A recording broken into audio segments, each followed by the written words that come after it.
Playground on Stewart Avenue.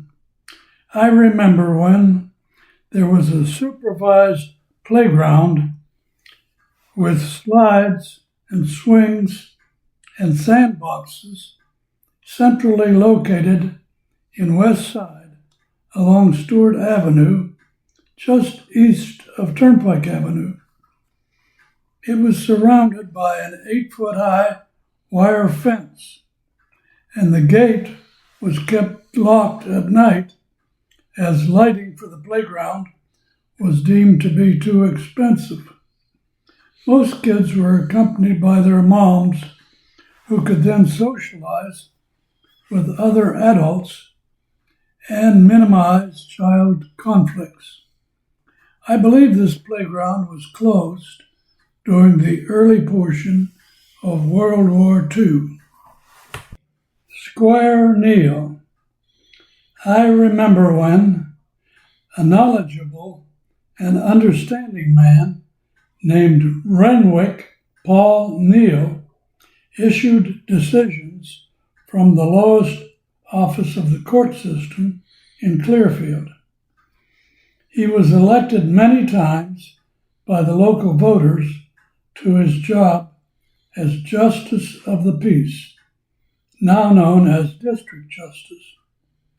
He held court in his office above the nut shop and later over the Clearfield hardware store. With the title of the position, he was known as Squire R.P. Neal. He lived on West Pine Street and walked to his office 6 days each week, even on bad weather days. He became well known for his fair and just decisions. You get a square deal from Squire Neal. Windup Watches. I remember when, in conversation, a commonly heard question was, "What time do you have?" People checked with each other to determine if their watch was running faster or slower than others. Most clocks and watches were powered not by battery, but by wind-up springs that were adjustable but not accurate. Is your watch showing the correct time? Radio stations announced the correct time, but not precisely when you needed to know. Electric clocks became quite accurate because power companies needed to keep their alternating current at an exact frequency. With the discovery that the mineral quartz could provide almost exact time, watches today don't require resetting for many, many months. That is, if the battery doesn't die. What time do you have? Rosey Rowswell. I remember when, even before television, passive entertainment was listening to the radio. Sports fans preferred hearing the play-by-play of the Pittsburgh Pirates from the first pitch in spring until the last out in autumn. You tuned in to 1020 KDKA Pittsburgh, one of the 3 radio stations in Pennsylvania whose call letters do not start with a W, and hear the voice of Rosey Rowswell, the Pirates broadcaster. Rosey called the Pirates games for 20 years with his vivid descriptions in his recognizable voice. The old Dipsy Doodle was his call for a third strike, and a doozy Maroney meant an extra bases hit. Everybody's favorite was his call for a home run. "Raise the window, Aunt Minnie, here she comes," followed by the tinkling glass shards, 'cause Aunt Minnie was too slow opening the window. May Day at the park. I remember when the first day of May was celebrated as a quasi-holiday across the USA. In Clearfield, it was a huge event in the school system. Students in grades 1 through 8 assembled on the football field in front of the grandstand at the driving park to perform coordinated physical exercises in unison to recorded music. Mothers in the grandstand marveled at the coordination of movement by girls and boys, all dressed in white blouses or shirts. Selected students performed a maypole dance, which involved 12 children at each of the 6 or 8 poles, each child holding the end of a streamer fastened to the top of the pole while maneuvering or dancing around the maypole. The children generally showed their dislike of repeating the exercises over and over again during practice. Does it hear you say okay? Nope. Okay, got to start over. Horse and outhouse. I remember when horse-drawn carriages were common for the family's transportation, and some homes had an outhouse, a crude but necessary convenience. The horse and carriage was being replaced by the automobile. Likewise, the need for an outhouse was ending with the arrival of indoor plumbing. My grandparents had both an outhouse and a horse, but they modernized with a bathroom and a car. Times had drastically changed for the better. Gone was the horse feeding, watering, and stable cleaning. Gone also was the smelly two-holer, the cold seat, the Sears catalog, the bedpans, and the outdoor rush. Hurrah, hooray, happy day. Bob Hope. I remember when President Richard Nixon negotiated with the Republic of China to reopen commercial trade with United States companies. Both Pepsi-Cola and Coca-Cola wanted to open bottling plants, but China ruled that only one of them would be accepted. The competition was huge between these colas. Coke contracted with Bob Hope to promote their products, $1 million for 1 month of his time in China. About 6 weeks after his return to the States, Hope arrived at the Du Bois Airport to appear at the Clearfield County Fair. That afternoon, he was resting in our air-conditioned travel trailer backstage when asked if he would like a nice cold Coke. He replied, "No, thanks. I don't like that stuff." He accepted a glass of cold orange juice instead. Was that too many Cokes in China? PDH on West 4th Avenue.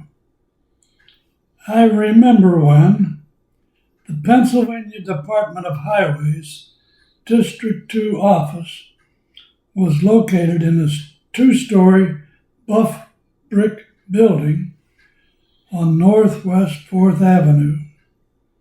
The present building on 322 is about 8 times larger, and the new proposed office in the industrial park will be larger yet. I recall seeing some people I recall seeing some of the female workers taking a noontime stroll after they're eating their lunch. They walked 1 block up Clearfield Street, then 2 blocks south to West Locust Street, then one north, then north on West 4th Avenue back to the office. Back then, you needed to belong to the right political party to hold a job there. Years before that, the Highway Department occupied the 4th and 5th floors of the Clearfield Bank and Trust Company building. Lytle's football. I remember when young boys played football on the front lawn of a home on West 1st Avenue. Jack Lytle was the main man of those football gatherings, and why not? After all, it was his front yard. He understood the game. He was always the quarterback of one side. He had a helmet, and besides, it was his football. We played tough football scrimmage with no pads to ease the pain of hard tackling. Some days you couldn't play because you were still hurting from yesterday. Jack's home was one of the 2 houses constructed for the Gerhardts, who invented the sock knitting machines. PBS Weather Station. I remember when Phillipsburg was one of the major weather stations in the United States. The U.S. Weather Service had a facility loaded with the latest weather observation equipment based at Midstate Airport.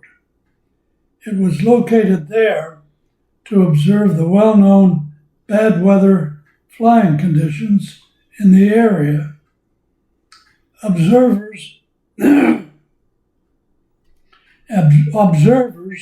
and prediction personnel were on the job around the clock every day of the year.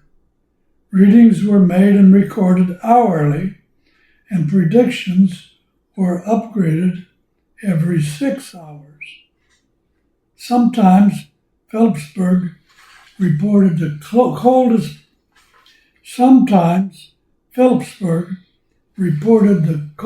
place in the USA. The Phillipsburg name was heard across the nation on weather reports for many years, but not anymore. Gone with the Wind. I remember when the greatest love story ever written was made into a movie. Gone with the Wind was heralded for its photography as well as its story and its Civil War authenticity. It played first to capacity audiences in big city theaters and came to the Ritz Theater 4 or 5 weeks later. Great expectations. 5 or 6 Woodland High School girls and their beaux decided to attend the matinee one school day afternoon. I was shocked when I realized that I had agreed to play hooky from school to see Vivian Leigh and Clark Gable in the movie. But that show was all we had anticipated. Of course, our names were placed on Pappy Reese's truancy list, but no punishment ever came from it, perhaps because it was a history lesson. In 1944, my wife lived 2 houses down Piedmont Avenue in Atlanta from the apartment building where Margaret Mitchell, the Gone with the Wind author, lived. The bus stop at Bloom's drugstore. I remember when the Lakes to Sea bus line, the Edwards line, traveled the entire length of U.S. Route 322, all the way from Cleveland to Atlantic City. In Clearfield, they had a bus stop at Bloom's drugstore on South 2nd Street, adjacent to County National Bank. The buses stopped there, headed towards the American Legion post, because the street was not one-way traffic at that time. The drugstore was owned and operated by Cecil Bloom, a pill provider, a bus seat seller, and a pharmacist. Buses stopped there even in the wee hours of the night. Traveling by bus was popular back in those days. Traveling by bus was popular back in those days. The B&O Railroad Station. I remember when the Baltimore and Ohio Railroad Company was still active in Clearfield.